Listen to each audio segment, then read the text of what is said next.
You start recording when the giggles start. This is your relationship. Okay. Miss Janet. Boys Heather. Alive. Miss Janet, Boys Alive. Okay.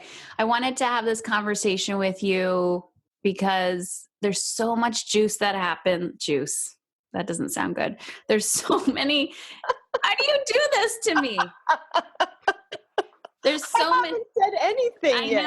I know. There's so many juicy bits that come out of our conversations. And I just thought it would be appropriate to record it so that women knew that you're so wise. Thank you, Heather. We got to laugh in life. We take it way too seriously. Man, we definitely do. And you and I definitely do. Yeah. Okay. Let's just start on that topic about taking life and parenting and relationships way too seriously. I mean, when you're in this personal development world, you can analyze every thought and it can become overwhelming, but you specialize in understanding the boy brain, the male brain, the man-child brain, man flu, all of that stuff. And so can we talk about that?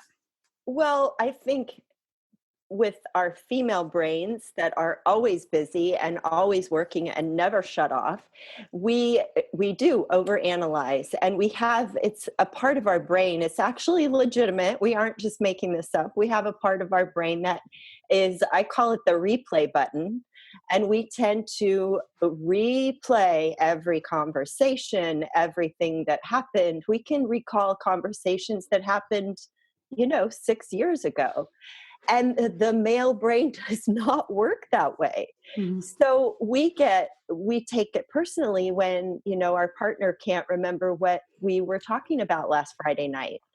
Well, honey, don't you remember you said this and I said this? And guess what? He doesn't remember and he doesn't care. He just is. So if you want him to remember that conversation, don't take it personally. Just remind him what it was, and then he'll be able to join in again. But with that replay button, I think we just get so caught up in the minutia. It's like, let it go. And that's where we can kind of look at how our sons and our husbands operate in the world and go, wow, they don't tend to hold grudges. They don't tend to rehash events. They're just moving forward and getting on to the next thing. And I think we can really take that as a lesson for us who tend to get caught in all of the weeds. We just need to move on. So I'm laughing because I think about my relationship. So I have 3 boys. I'm just saying this. You obviously know this. I have 3 boys, a husband, a male dog, and 1 female dog in this house. And I've had people say this to me before of like, I have so much testosterone around me that like I can become more masculine, right? But the feminine side of my brain never shuts off. And I'm constantly thinking, and this is probably why I love meditation and mindfulness. But a lot of times when you are meditating, your brain doesn't get silent. It actually, everything comes out, right? Mm-hmm. So, but it's beautiful to go, what is true? What is not true? And I really envy my husband when, he's like, I'm going to sleep, and he just goes to sleep. And I'm sitting there and he's like, what are you doing? Or why did you wake up at 3 o'clock in the morning? I'm like, oh, I had a thought, or, something I wanted to write about or podcast about. And oh my God, it's annoying. He looks at me. Yeah. But he looks at me. He goes, no wonder why you're exhausted all the time. Or no wonder why this or that. He goes, I would not want to be in your brain. And I'm like, I know. And that is the beauty of it. But I think as women, we're constantly like, I know best. Mm-hmm. I know how to raise my boy best. My husband doesn't know, blah, blah, blah. Can you talk a little bit about that when it comes to parenting? This is the thing. And this is like when this is why oftentimes our boys have trouble in school, preschool and elementary school, especially because most of the teachers are female. So you have to be aware that your son is being... Is your dog barking? outside. It's not even my dog. Sorry about that. I'm just kidding. I knew you didn't have a dog. I was just like, what Probably a is male dog? be quiet? um, where was School, I? Let's see. school, female teachers. Female teachers. So your boy is being viewed through a female lens all the time. And females, we have this idea that you sit still, listen, and learn. Well, boys can't sit still, for one thing, and they have to process their learning by moving. But we as females don't understand that because we can sit, be at a desk, and we're fine. And so it starts early making your boy different or bad or wrong. Your boy is the one that's going to get sent to the principal's office because he can't sit still. When we can help females understand how boys operate, then we can, we can begin to uplift them because they really are struggling. All of the test scores, all of the diagnoses, boys are 80% of the group, and they're failing. And I've had moms tell me, I had a mom tell me her first grader came home, 7 years old, comes home and says, "Mom, all the girls are perfect and I'm the bad one." Hmm. That's troubling. Yeah. That we have got to get ahead of that. So we have to understand how males operate. And part of that is what you were talking about, is they can compartmentalize and think about one thing. We kind of laugh, oh, females are multitaskers and males are single focus, but they are. And it's actually a gift that they are, because they can focus and follow through and build airplanes and space stations and all of that. So and this reminds me of a story of a dad who told me that he comes home from work and he goes for a run and he decides what to think about. And when I tell my when I tell my audiences that, all the women are just gasping, like, what? That's possible? You can do that? And so when we can recognize that in our men and boys, then we can stick to one topic, for crying out loud. When we're in a conversation, we tend to hop around because we just follow our brain and we're processing out loud. And men and boys do not need to or want to process out loud or process all of our stuff with us. Right. So call your girlfriends and process with them. Yeah. Yeah. Text Janet. Text me. Voxer me. Yeah. So, okay. So you speaking this is giving me a lot of confirmation. And what I often see, and you're one of the coaches in the Mom is in Control Mastery program. So you and I work with a lot of the same women, supporting them with their family, personal goals. But on the other side of it is, not me thinking I know best or the women thinking I know best, but just getting too involved in this process. And especially when it comes to school, when it comes to diagnoses, when it comes to, and it doesn't have to be a boy. This could be your girl as well, because when you're explaining the boy brain and how they learn, I'm like, I must have a very masculine brain or something, because as a child, I didn't learn the way a typical female learned. Right. I was very, in hindsight, looking back, going very entrepreneurial thinking, very leadership based. And that just wasn't supported. It was like, do this. If you don't, you will fail. And I was like, I'm going to do the complete opposite because you told me to do it that way. And that's just not the way, the system was working for me. Yeah. I forget what the point was I was going to, but, yes. From personal experience, I'm kind of jumping around so it's like my brain is doing exactly what you said. But from personal experience, I have seen the transition, and I think you really helped me with this, Janet, was to see my son, shifting schools. One, more of his teachers are male, and he's more physically active at school, and his grades have like skyrocketed because of it. But I am not, I am not judging his progress based on a report card.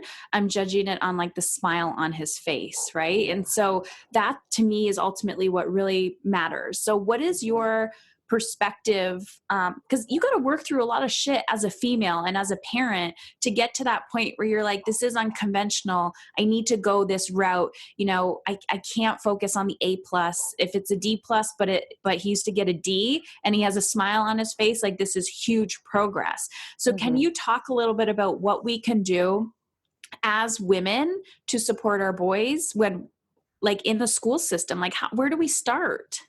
Yeah. So a couple things, I'm making notes because my brain also is going in many different directions. I want to back up a little bit to what you were saying about, you know, I must be really masculine. I don't fit the typical female. And if you think about male and female brains on a continuum, about 20% of the population are bridge brain. So it is a female that is more, you know, can be more task oriented, more single focus. It's a male that might be more verbal. That's maybe he has written, you know, 40 books in his lifetime or whatever. So it's not an either or. It can be this crossover. And I'm going to guess many of our listeners probably are bridge brains because they are entrepreneurial and they're interested in those kinds of things. So strategic thinking. So where you can use both parts of your brain, like Absolutely. what is a bridge? Okay. Yeah. And you might have, so for a male brains typically have less areas to process verbal language, but you might have a really verbal male that has easy access to his emotional centers. So that's kind of how we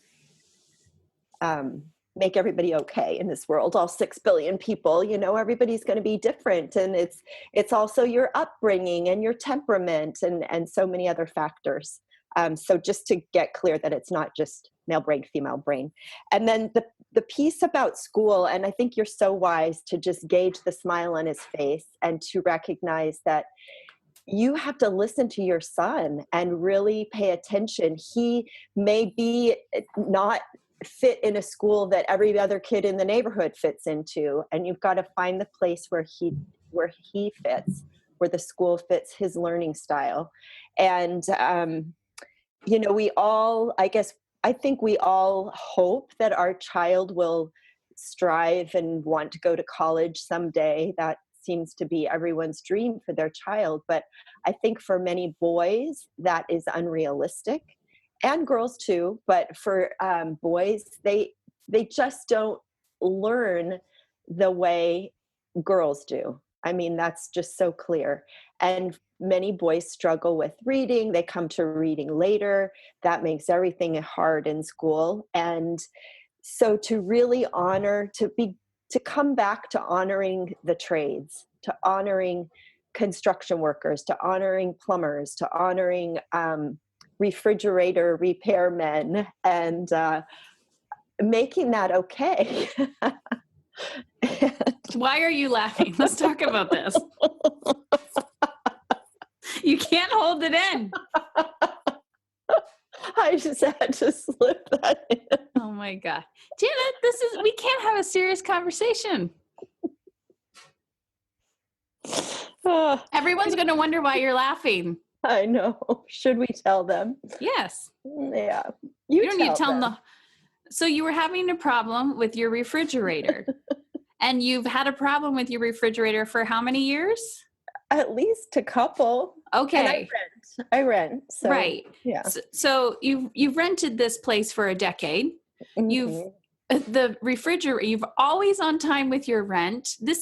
Talk about receiving, right? Yeah. Women receiving, all of that fun stuff. This is a whole nother rabbit hole that we can go down. But you said to me like last week, my refrigerator isn't working.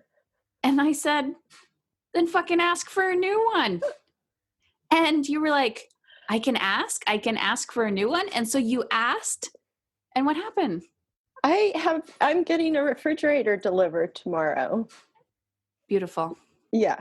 So this is why you're laughing, because someone had to come look at your refrigerator, but you were like, hey, Yeah, I just think it's funny. So that's a whole nother Well, topic of it asking is you a shall whole nother receive. topic. And I mean, the whole point of it is the realization that something was there and possible. And it took, I don't even know what it took for me to wake up one day and go, oh my gosh, I could ask for a new refrigerator. And and it's that blind spot that we carry. And how many other places, we were talking about this, how many other places in my life are things happening that I'm completely missing.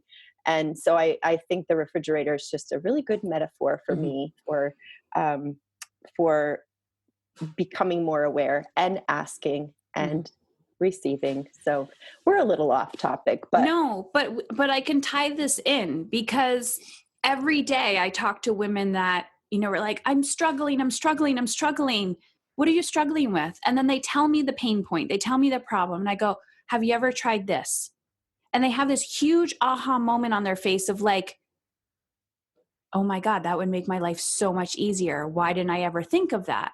And I'm like, it's mhm, because you're so emotionally attached. It may seem easy and you're like, that is so simple. Why didn't I do that? But the truth is, we carry so much that we don't need to carry. And we're so mhm, individualized of like, I need to raise my boy this way and it needs to happen this way. And if I'm struggling, I need to solve all of his problems for him. And it just, is this a female thing or is this a human species thing or a culture thing? Because it's literally destroying families, it's mhm, destroying children.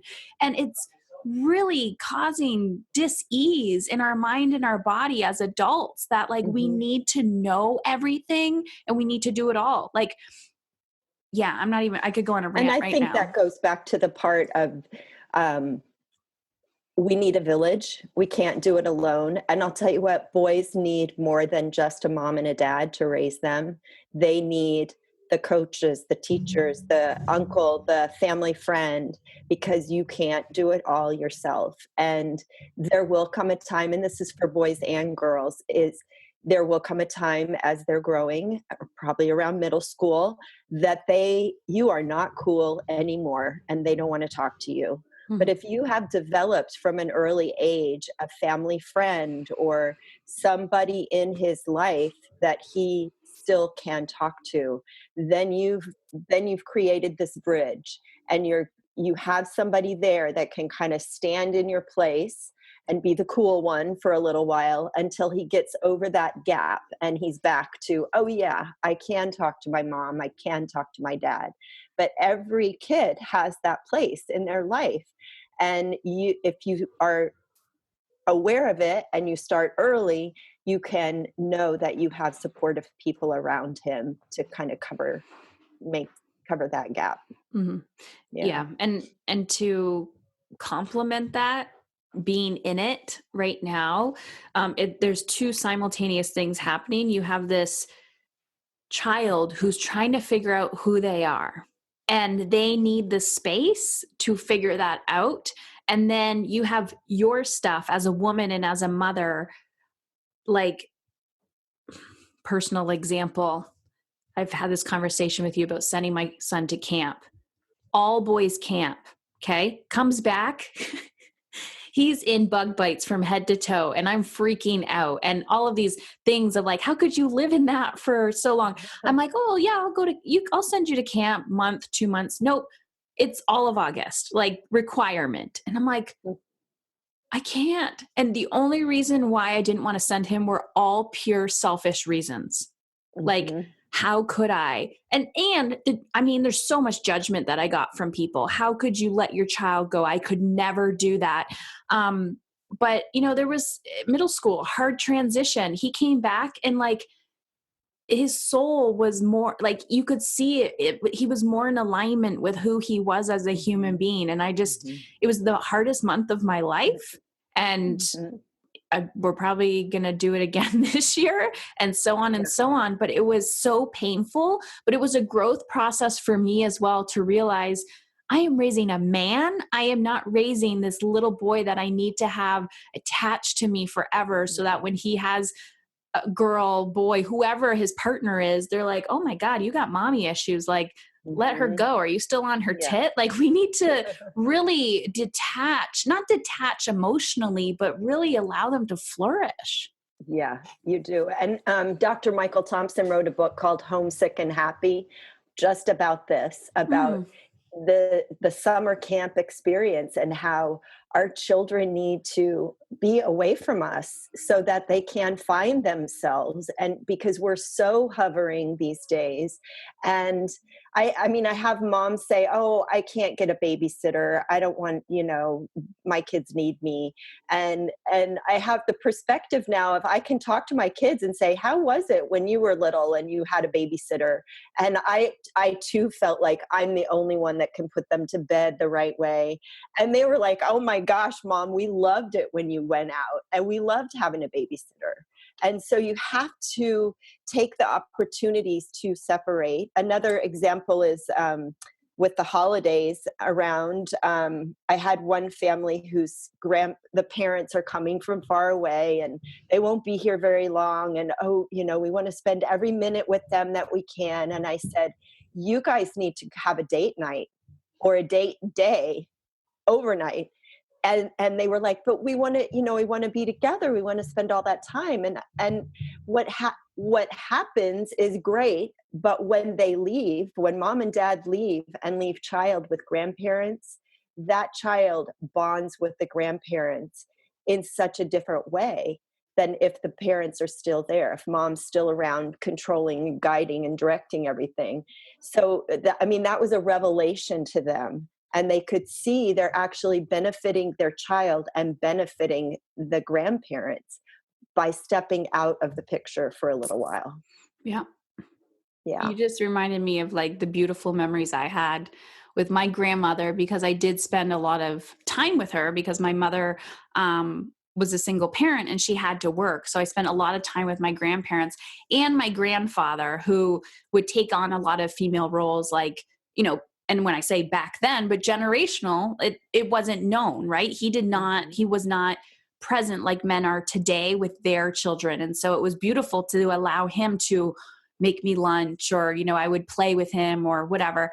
And yeah, it's like you could tell that you're fulfilling their soul need as well, and we Yeah. don't need to hover and control. And it does Yeah. bring great beauty into their life as well, to go, Mhm. gosh, I was so stressed out and overwhelmed when I was parenting my children, and now I get to grandparent my children and come from a Mhm. different place where I can be of service more. And yes, not all relationships are perfect, but they do come from a different space. Yeah, Yeah. and it's a beautiful thing. I saw that with my dad. He was not very present with me, but he was so present with his granddaughter, and it was really amazing to watch. And so, I mean, that's just another reason, mamas, for you to go out and have the afternoon with your girlfriends, or, take that overnight and get out of the picture. Your kids will be fine without you. Your child and your husband, they'll be fine. Mm. We think, oh my gosh, she's going to wake up in the middle of the night, and husband's going to have to deal. But you know what? They'll deal, and they'll find their own way, and your child will be better off, and you'll be happier. Yeah. So, and less And stress. I want to point out that you will feel guilty, and that's Mhm. okay. Yeah. Yeah, it's okay to feel guilty, because if we're not looking at the guilt head on and working through it, then we're letting it run the show. Because Hmm. there's many times where I've done things like this and go, well, this would be easier, and then when I take that, or this will give me some relief, then the guilt comes in, and it's co-creating your life with the guilt and saying, I can still have this girls night or have this date night and have this guilt on my shoulder, but I'm not going to allow it to ruin this. Or yeah, it might be heavy the first few times, and then eventually it kind of backs off a little bit when you see the rejuvenation that happens. Yeah, for yourself and your child Yeah. and their connection to their dad. Yeah. Yeah. So, yeah. Awesome. So we're going to wrap it up, but I was just thinking, so does this mean when you come to visit me in Canada, then me and my husband can have a date night Oh, while whoa, Janet whoa, hangs out with the boys? whoa. Sure, Heather. Sweet. I got it recorded. Oh boy. I'm just kidding. Always thinking ahead, aren't you? Exactly. Yeah. How can I make this work? Mhm. Yeah, this is where you're gonna sleep. This is my guest room. Oh, So good. Good yeah, to know. I'll get rid of the dog cage. You don't need that in here, but Thank you. yeah. Okay. Where can people find you? What do you have coming up? What's the best way for them to get some Janet in their lives? They can find me at boysalive.com or email me directly, janet@boysalive.com. We have a really active Facebook group. Just Google Boys Alive and you'll find it. And I have a 3-month coaching program where we can really get focused on you, yourself, and you as mom, and then you're understanding your son a little better and the male brain and how males communicate. So you've got a deep dive into that as well. And yeah, doing some homework challenge, some live workshops, a lot coming up in the year. Yay, I'm so Yay! excited. Thanks, Janet. You bet.